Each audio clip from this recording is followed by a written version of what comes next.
Jujutsu Kaisen's back with its 200th chapter, and man, this chapter was absolutely fucking bizarre to say the damn least. We get the progression of the Culling Games as we see more people enter the colonies, and we also receive a conversation of Kenjaku with US officials. And my god, man, this straight up absolutely bizarre. Absolutely fucking bizarre. But without wasting any more time, let's just jump right into this. The chapter starts off with Sukuna saying that he is the fallen, as we then transition to Fushiguro asking Itadori and if he is okay. Itadori says that he is not feeling well and that he wants to lie down for a bit. From Hiko asks if he has a stomachache. Itadori says no, but he gets up and starts freaking pantomiming. These pedals were absolutely funny. This is straight up just classic JJK humor, very least with Itadori and Fushiguro being absolute goofballs. As Itadori does this, he is pretty much telling Fushiguro that he has Sukuna is the fallen inside of him. Fushiguro at first doesn't get it, but then Fushiguro immediately notices what Itadori is talking about as soon as he messes with his hair, which is absolutely funny. Fushiguro realizes the situation that they're in, and Itadori wonders why the Sukuna go through the trouble to keep his mouth shut.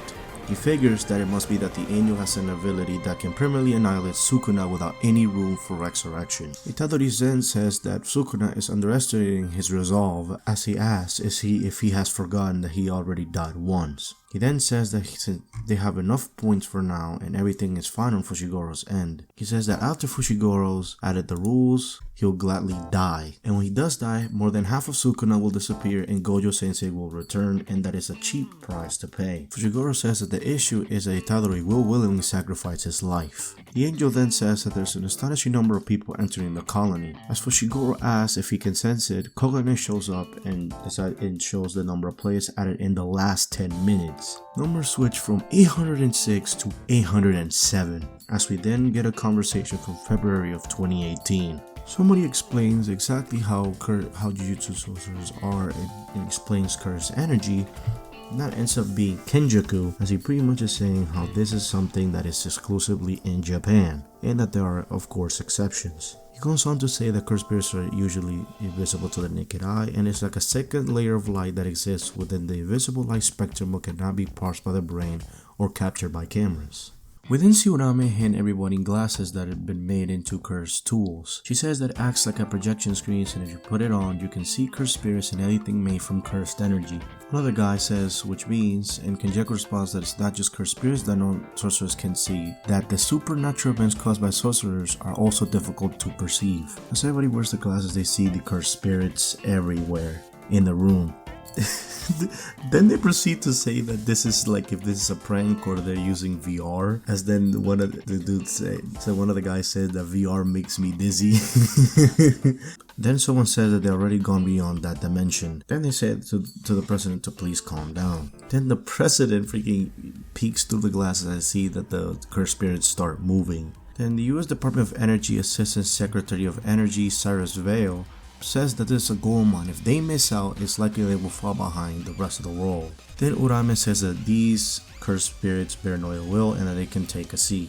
As they sit down, Kenjaku continues saying that since, as he mentioned before, both cursed spirits and Jujutsu sorcery are invisible not only to the naked eye but also to cameras. He then proceeds to show them footage that has been recorded from Kokichi's ability through his puppets, showing them footage from people like Todo, Hanami, Gojo, and Sukuna. Then they're out here laughing their asses off. They're saying that like it's a movie, and then the president makes the comment that it's too bad that it is in IMAX. Cyrus then says that cursed energy is an energy source, and that petroleum and natural gas are what we call fossil fuels, and solar, wind, geothermal, and the like are considered renewable energy.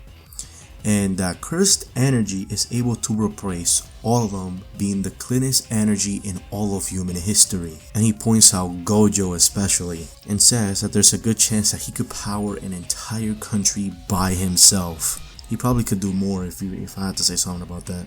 The president can't believe it, as Cyrus continues saying this is the stupendous turning point for the nation that it sounds like a joke, and that Jujutsu Sword is something that Nate needs to cease and research immediately.